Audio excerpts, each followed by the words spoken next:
Potongannya hijau banget ya teman-teman. Loh, itu ada tanaman yang bisa tumbuh di atas air gitu. Oh, ini toh yang namanya budidaya memakai media tanam apung. Nah, ini salah satu ladang mengapung yang sudah ditanami pohon melon. Lihat, melonnya besar-besar kan? Ayo mendekat, kita panen melonnya. Lihat lahannya, ini berasal dari tanaman kiapu yang sudah membusuk. Tanaman ini punya unsur hara atau penyubur tanaman yang lebih baik dari tanaman eceng gondok loh. Pantas saja melonnya besar-besar. Yuk, kita buat media tanamnya lebih dulu. Bercocok tanam dengan cara apung ini ada di kota Palangkaraya. Kakak-kakak mahasiswa Fakultas Pertanian dari Universitas Palangkaraya bercocok tanam memakai media tanaman kiapu. Tanaman kiapu adalah tanaman gulma air, hidup mengapung di sungai, danau, ataupun rawa-rawa. Widih, sepanjang mata memandang, yang ada tanaman kiapu di atas danau. Oh iya, Unyil dibantu sama 3 teman kita ini, Indra, Trio, dan Chandra. Ayo kamu bunga sebelah situ. Pertama-tama, kita harus membuat media ambulnya dahulu. Media ini adalah wadah untuk menanam. Kerangka dari media ambul ini terbuat dari papan dan bambu. Untuk ukurannya tergantung dari jumlah tanaman yang ingin ditanam.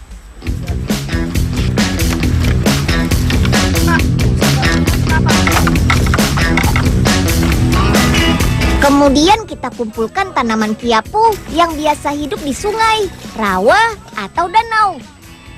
Sebelum dimasukkan ke media ambul, tanaman kiapu ini harus dijemur selama 1 bulan.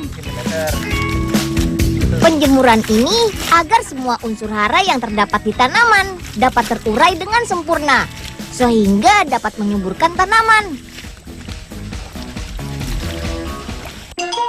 Nah, Nak Unyil, setelah Pak Raden baca-baca semua tanaman kiapu ini dimasukkan ke dalam media ambul ini ya. Ayo, coba itu. Masukkan, Nak Unyil. Ayo, masukkan. Wah, baik Pak Raden. Asik, seru nih menanam di atas air. Iya, ayo dimasukkan itu semuanya, Nak Unyil. Iya Pak. Wah, habis Pak tanaman kiapunya. Gimana nih Pak Raden? Wah, habis ya. Coba kamu datangi ya Pak Oga sama Pak Enyeng. Nah, tadi ya Pak Raden minta mereka ambilkan tanaman kiapunya. Siap Pak Raden. Unyil coba lihat di pos kamling ya Pak. Kakak-kakak mahasiswa ini sudah mempunyai cadangan kiapu yang sudah dijemur. Jadi kita bisa mulai menanam tanaman buah-buahan dan sayur mayurnya.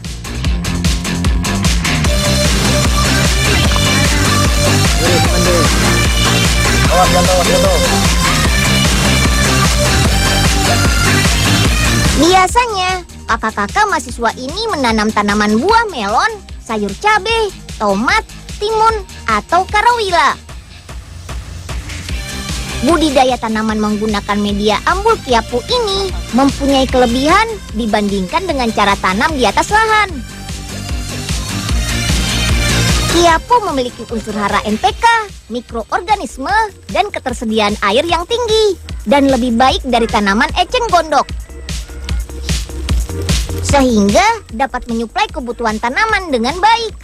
Alhasil jadi subur deh, dan lebih cepat panennya.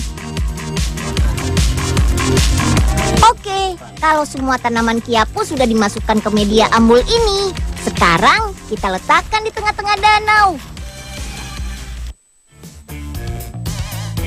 Budidaya dengan media tanam apung sudah lama dilakukan di Bangladesh juga loh. Tanaman apung yang mereka manfaatkan adalah gulma air yang sangat terkenal. Yap, eceng gondok. Setelah petani membuat lahan tanam dari eceng gondok, mereka menanam berbagai benih tanaman. Dan hasilnya, dalam waktu 20 hari kemudian, berbagai tanaman bisa dipanen. Ada kangkung, bayam merah, lobak, labu manis, bahkan padi. Wah, benar-benar berguna ya budidaya tanam apung ini. Gulma air yang biasanya hidup mengganggu justru bisa bermanfaat.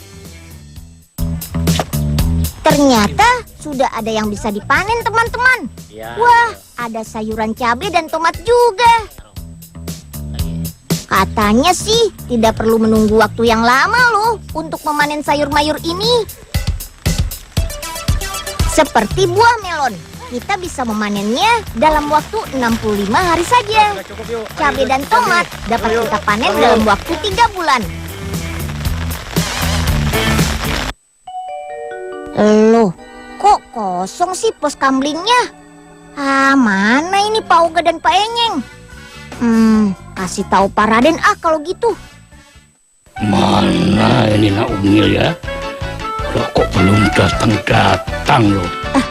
Pak Raden, Pak Oga dan Pak Enyeng gak ada di pos kamling nih. Apa? Waduh. Lah kemana itu mereka? Kok selalu ngilang loh? Aduh, nggak beres kerjaannya. Aduh, gimana ini? Aduh. Pak Raden kenapa? Jadinya Ayo sini, pusing Pak Raden. kepala Pak Istirahat Raden dulu. ya. Ayo, Pak. Aduh.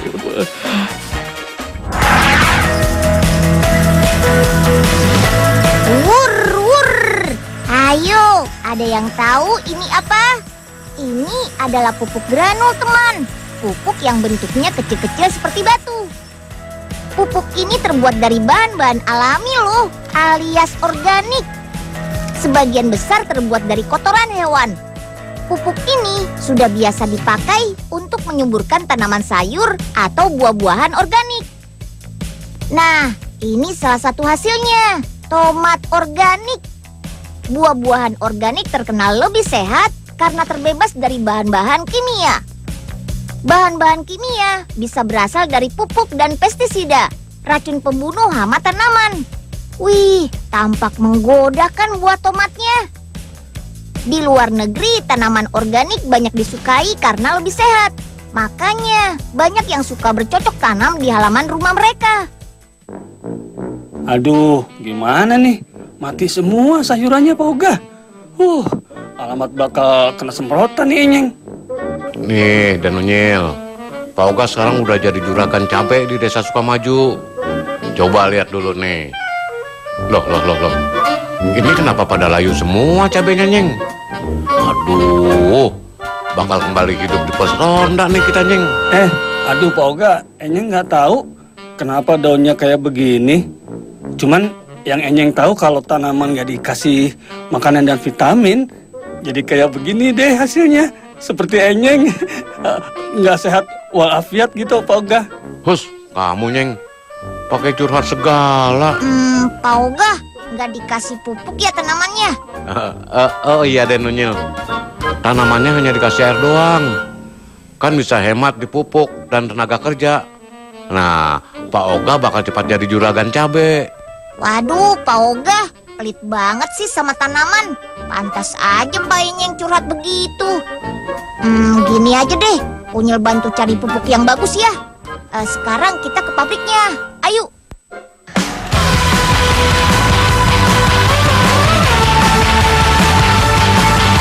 Inilah pabrik pupuk organik granul di Desa Codo, Kecamatan Wajak, Kota Malang.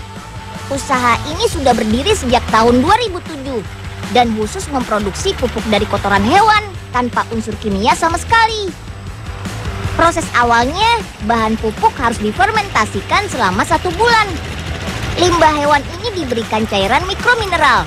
Cairan ini berfungsi untuk menghilangkan bau dan mengubah teksturnya menjadi lebih keras.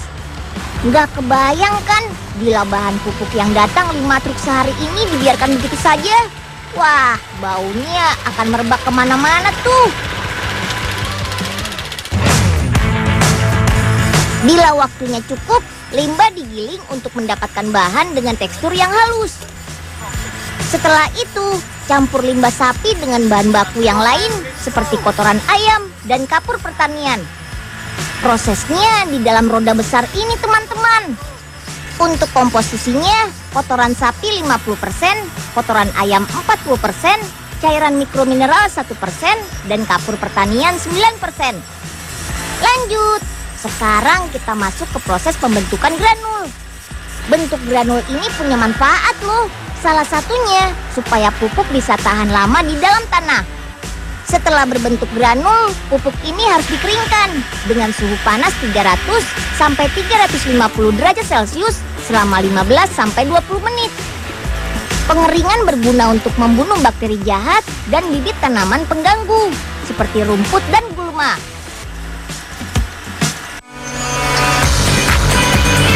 Sekarang pupuk sudah siap untuk dikemas nih. Dalam sehari, usaha ini bisa memproduksi 35 hingga 40 ton pupuk organik. Wah, banyak juga ya.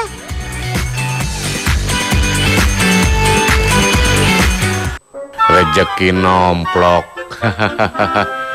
Ini nih pupuk yang Pak Oga butuhkan. Tampung 1 karung cukup kali ya. Wih, memang banyak cara untuk menjadi juragan. Udah banyak. Hup. Hup. Pak Oga, pupuknya kok dibawa sih? Sudah dikasih izin belum sama pemiliknya? Aduh, Dan Unyil, Pak Oga ini kan hanya bawa sekarung. Kan pemiliknya masih punya banyak. Dia itu sudah jadi juragan besar loh. Pak Oga kan baru mau jadi juragan kecil, Den. Yang penting kebun Pak Oga jadi subur lagi. Udahlah, Pak Oga cabut dulu ya. Dosanya tanggung sendiri loh, Pak. Unyil nggak mau ikut-ikut ah. Iya. Aduh. Alamak. Jatuh semua. Masa Pak Oga mesti ngumpulin lagi? Nah, itu balasannya, Pak. Makanya izin dulu. Nggak usah buru-buru begitu. Iya, Den Unyil. Oke, sekarang saatnya Unyil ke kebun. Hei, ternyata ada teman-teman Unyil juga di sini. Kenalkan, ini Hafiz, Hiden, Dinda, dan Azra. Ternyata mereka mau belajar bercocok tanam juga. Cara memupuknya seperti ini.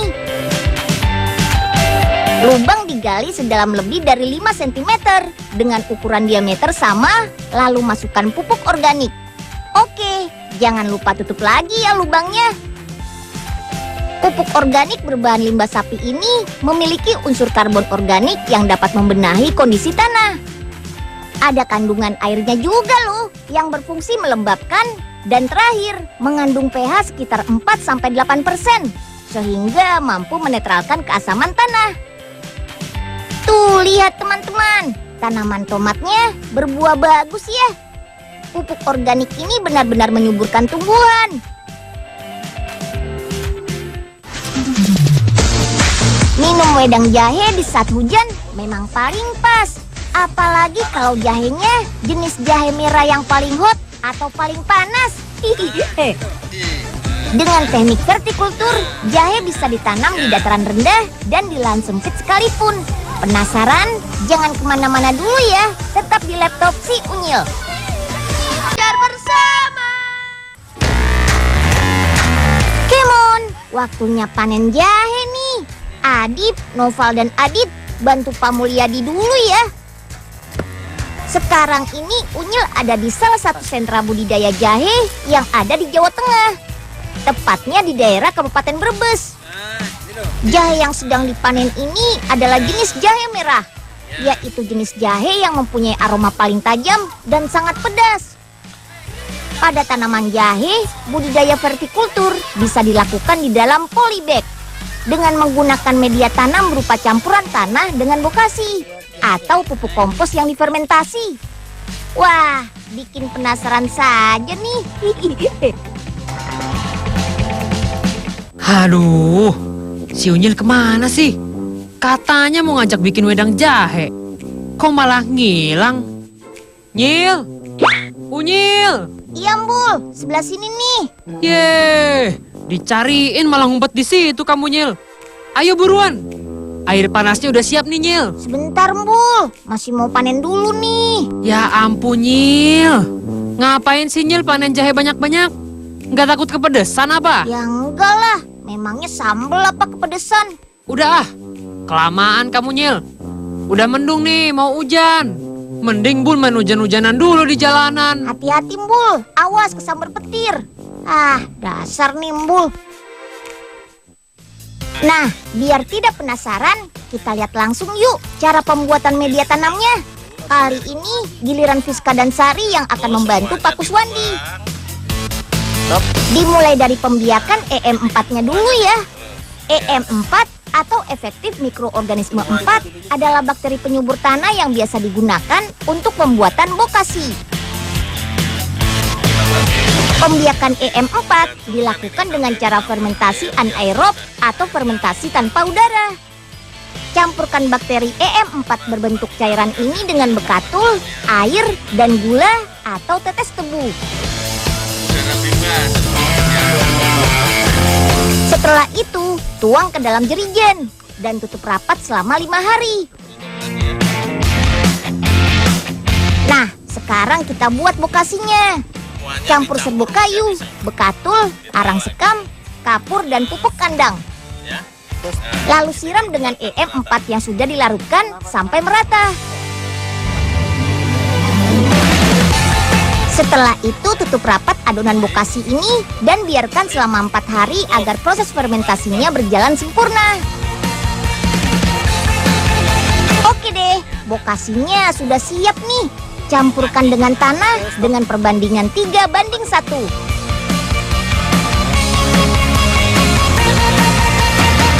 Setelah itu isikan ke dalam polybag berukuran 50 x 70. Tinggi media tanam di dalam polybag untuk tahap awal penanaman ini tidak boleh lebih dari 20 cm. Karena apabila lebih ataupun kurang, pertumbuhan bibitnya menjadi kurang optimal.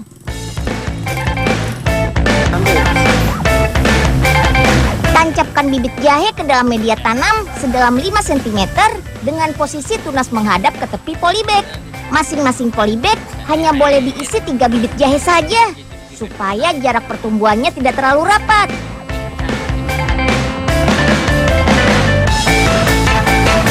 Setelah berumur 1 bulan, lakukan pembumbunan yang pertama atau menambahkan ketinggian media tanam setinggi 5 cm. Pembumbunan ini fungsinya untuk menutup rimpang jahe yang muncul di permukaan media tanam, sehingga rimpang bisa terus tumbuh secara vertikal. Nah, ini dia yang dimaksud dengan penanaman vertikultur. Setiap bulan, saat rimpang mulai muncul ke permukaan, media tanam harus ditambah ketinggiannya 5 cm. Sampai tanamannya berumur 5 bulan dan siap dipanen. Saat itu bisa dipastikan media tanam dalam polybag sudah bertambah tinggi menjadi 50 cm. Dengan pertumbuhan rimpang yang vertikal ke atas, maka tanaman jahe pun menjadi lebih teratur dan tidak banyak makan tempat. Selain itu, dengan sistem vertikultur menggunakan polybag ini, tanaman jahe yang idealnya hanya bisa ditanam di ketinggian 300 sampai 900 meter dari permukaan laut. Sekarang jadi bisa ditanam di ketinggian berapapun, karena media tanam yang digunakan sudah cukup subur dengan adanya bokasi. Setiap polybag tanaman jahe ini bisa menghasilkan jahe hingga lebih dari 10 kg loh. Bayangkan kalau kita punya 10 polybag saja di halaman rumah kita, berarti sudah bisa menghasilkan kurang lebih 1 kuintal jahe dong. Keren kan? Nah, habis panen dan menanam jahe, sekarang kita buat serbuk jahe merah instan yuk. Pas banget deh buat menghangatkan tubuh saat hujan-hujan begini. Pertama kita cuci jahe merahnya dulu ya sampai bersih. Setelah bersih, giling jahe merah menggunakan mesin sampai halus. Dengan digiling halus seperti ini, saripati pada jahe akan terlepas. Oke, jahe merah halusnya sudah siap nih. Makasih, taruh situ aja, Dik. Tambahkan dulu dengan air secukupnya. Lalu aduk-aduk sampai tercampur rata. Setelah itu saring menggunakan saringan kain untuk mendapatkan ekstrak saripati jahenya. Nah, supaya rasanya lebih mantap, rebus air perasan jahe merah dengan menambahkan bumbu dan rempah-rempah khas Indonesia.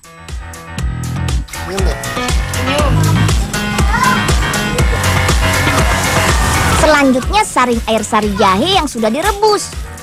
Lalu panaskan lagi selama kurang lebih 4 jam. Sambil diaduk-aduk ya, sampai mengkristal membentuk serbuk. Yap, serbuk kristal yang terbentuk inilah yang kita kenal sebagai serbuk jahe instan untuk minuman seduh. Tapi kalau cuma diseduh sih sudah biasa. Bagaimana kalau kita buat puding saja? Caranya gampang kok. Buat 2 lapisan pudingnya. Yang pertama lapisan puding susu. Bisa juga ditambahkan potongan buah-buahan sesuai selera. Lapisan yang kedua puding jahe. Campurkan air, puding tanpa rasa, dan serbuk jahe instan secukupnya. Panaskan, lalu tuang pada cetakan. Dan hasilnya, tada! Disisit puding jahe merah untuk teman-teman semua. Cantik kan? Wah, pas banget deh buat disantap saat kedinginan di musim hujan. Loh. Adit, Noval dan Adit rakus amat makannya. Slow aja dong bro.